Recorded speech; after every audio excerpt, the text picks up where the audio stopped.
Come è emerso dalla discussione di questa mattina, il gioco d'azzardo patologico è una malattia che bisogna curare con un sistema di rete, una rete che comprende tantissimi soggetti. Il primo chiaramente,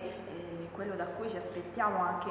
l'organizzazione di una legge quadro, è lo Stato, ma a seguire chiaramente le regioni, gli enti locali e soprattutto gli operatori della sanità, e questa mattina erano presenti accanto agli amministratori e le forze dell'ordine, chiaramente, perché è un problema che non riguarda soltanto l'aspetto sociale e l'aspetto sanitario, ma riguarda anche il controllo del territorio. Quindi chiaramente più soggetti riusciamo a mettere insieme e più la sensibilizzazione funziona e gli amministratori, ma anche i tecnici, riescono a approfondire degli argomenti e dei temi che sono veramente molto complessi e soprattutto riguardano la specificità di ogni territorio, quindi non c'è una regola